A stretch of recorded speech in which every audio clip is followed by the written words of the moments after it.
సరే, ఆంధ్రప్రదేశ్లో విశాఖ ఉక్కు ఆంధ్రుల ఉక్కు అనేది ఒక నినాదం. ఇప్పుడు దాన్నేమో ప్రైవేటైజేషన్ చేయాలని చెప్పి కేంద్ర ప్రభుత్వం ఏదో ప్రయత్నం చేస్తుంది. అది వద్దు అనేది ఒక వాదన. ప్రైవేటీకరణ చేయాల్సిన అవసరం ఉందా, లేదంటే దీన్ని ఏం చేయాలి? ఏంటంటే రెండు వాదనలు ఉంటాయి ఇక్కడ. అంటే ప్రభుత్వం వ్యాపారాలు చేయకూడదు అది అని చెప్పేసి. సో అలాగే ప్రభుత్వం వ్యాపారం చేసేటప్పుడు నేను ఒక ఎగ్జాంపుల్ ఇస్తాను మీకు. నేను ఇక్కడ ప్రభుత్వం ఎప్పుడు కూడా ఒక వ్యాపారంలోకి ఉంది అని అంటే దానివల్ల సోషల్ బెనిఫిట్ మనం ఆలోచించాలి. ఇప్పుడు ఐడిపిఎల్ ఇక్కడ ఉంది, అంతకుముందు ఉంది. IDPL that is sick unit వాస్తవం తర్వాత. కానీ అందులో పనిచేసిన వాళ్ళందరూ కూడా బయటకు వచ్చి ఇవాళ ఫార్మా రంగంలో ప్రపంచ ప్రఖ్యాత ఫార్మా రంగాన్ని ఇవాళ హైదరాబాద్లో ఎస్టాబ్లిష్ చేయగలిగారు. అంటే దానివల్ల సోషల్ బెనిఫిట్ ఉన్నట్టే కదా. సరే, ఐడిపిఎల్ కూడా అంతే కాంపిటేటివ్గా ఇవాళ కూడా ఉన్నట్లయితే బహుశా ముందులో రేట్ల సరఫరా కూడా నియంత్రణ ఉండేదేమో. ఇక్కడ ప్రభుత్వ రంగ సంస్థ ఎందుకు ఉండాలి అంటే ప్రైవేటు ఎంటర్ప్రెన్యూర్స్ తయారు చేసే ధరల్ని నియంత్రించేదిగా అది ఉండాలి. దాని పర్పస్ అది పబ్లిక్ సెక్టర్ని డెవలప్ చేయడానికి కారణం అది. సో దాన్ని అలా అని విచక్షణారహితంగా పబ్లిక్ సెక్టర్ కూడా ఎంకరేజ్ చేయాల్సిన అవసరం లేదు. కానీ దాన్ని అది అవసరం ఉన్న చోట దాన్ని ఉపయోగించుకోవాలి. అంటే ఎక్కడైతే ధరల నియంత్రణ ఉంటుందో, అంటే పబ్లిక్ సెక్టర్లో ఒక ఏ ఆర్గనైజేషన్ లేదనుకోండి, అప్పుడు మీరు ధరలను ఎలా అదుపులో చేస్తారు? అదుపు చేయలేరు కదా. ఇప్పుడు ప్రైవేట్ ఎంటర్ప్రెన్యూర్ ప్రాఫిట్ మోటివ్ అంతే కదా. Entrepreneur objective, corporate objective is maximising profit అంతే కదా, ప్రాఫిట్ మ్యాక్సిమైజేషన్. అట్లాగే ఒక ప్రభుత్వం ఆలోచించేది ఏంటి? Social equity maximisation. Okay. So ప్రభుత్వం యొక్క ఆబ్జెక్టివ్కి అదే ప్రైవేట్ ఎంటర్ప్రెన్యూర్ ఆబ్జెక్టివ్కి తేడా ఉంటుంది. సో ఒక ప్రభుత్వ రంగ సంస్థ ఉంది అంటే దాని వలన మిగతా ధరలు అదుపులో ఉంటాయి.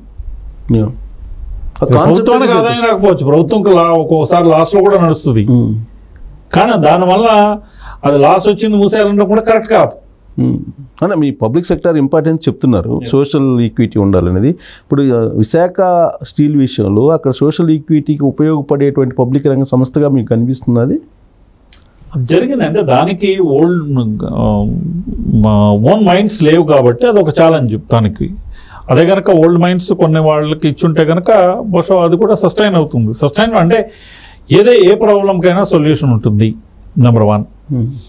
ఆ సొల్యూషన్ ఏ విధంగా తీసుకురావాలన్నది ఎక్స్పర్ట్స్ దాని మీద దృష్టి పెట్టాలి. ప్రతి ప్రాబ్లంకి సొల్యూషన్ ఉంటుంది. ఆ సొల్యూషన్ ఫీజిబుల్ సొల్యూషన్ ఏ విధంగా అంటే ఇప్పుడు అక్కడ ఉన్నటువంటి స్టేక్ హోల్డర్స్ ఎంతమంది ఉన్నారు, ఆ స్టేక్ హోల్డర్స్కి న్యాయం చేయాలంటే ఏ ఇష్యూస్ని అడ్రస్ చేయాలి, ఆ ఇష్యూస్ని అడ్రస్ చేసుకుంటూ ఒక ఫీజిబుల్ సొల్యూషన్ అయితే తీసుకురావచ్చు.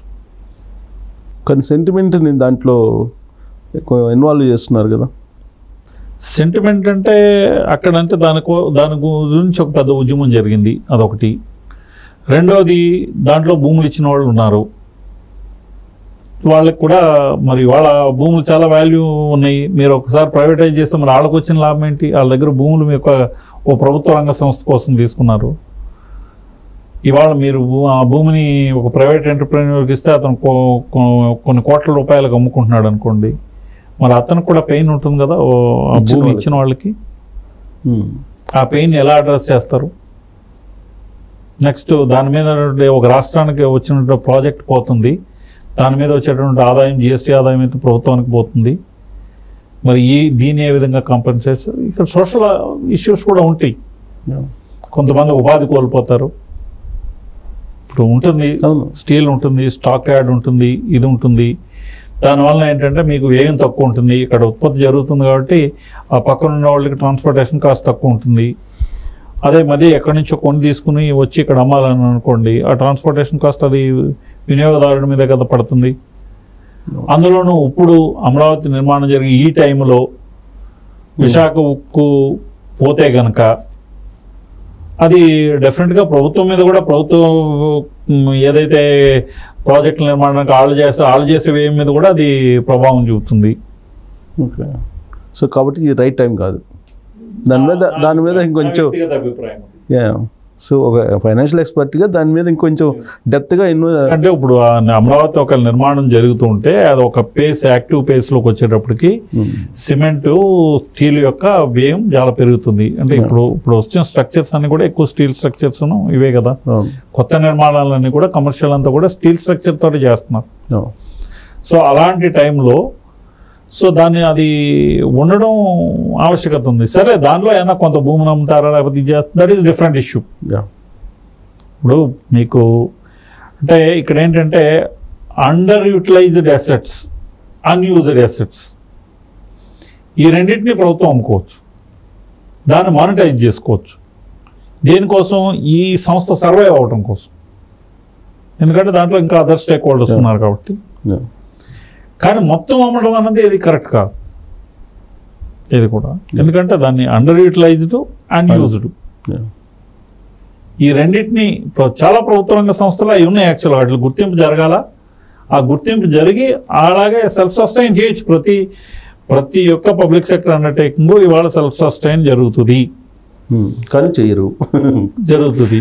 జరగడానికి వాళ్ళు ప్రొయాక్టివ్గా ఉండాలి. గవర్నమెంట్ ప్రొయాక్టివ్గా ఉండాలా, మేనేజ్మెంట్ ప్రొయాక్టివ్గా ఉండాలా.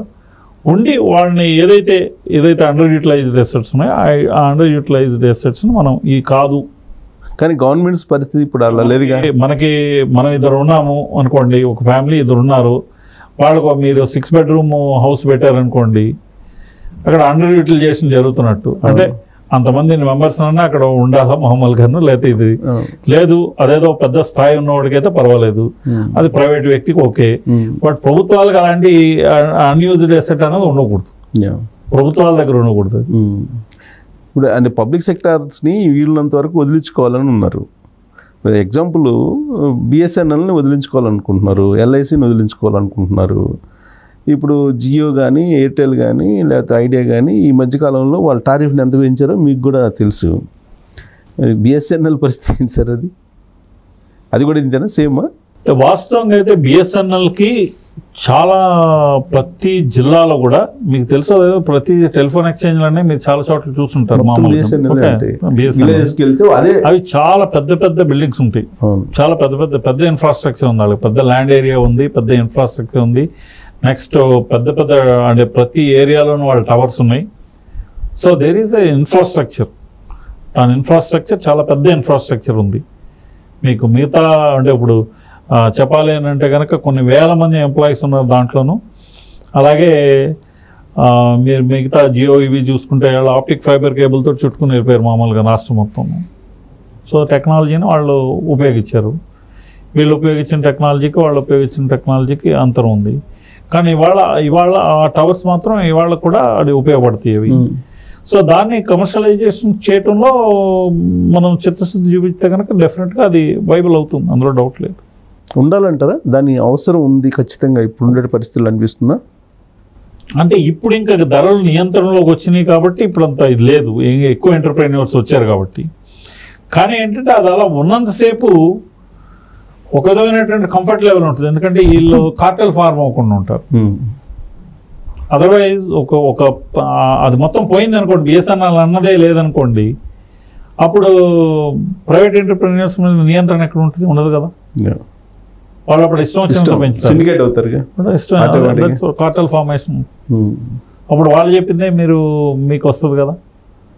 సో బిఎస్ఎన్ఎల్లో వచ్చేటటువంటి నష్టం కన్నా ఇక్కడ మొత్తం కన్జ్యూమర్స్గా వాళ్ళకి ఒక ప్రైస్లో వస్తుంది కాబట్టి కంఫర్టబుల్ ప్రైస్లో దాని వాల్యూని మీరు ఇక్కడ నష్టాన్ని కంపేర్ చేయాలి. అప్పుడు that is what social benefit, social equity. అంతేనా? Social equity.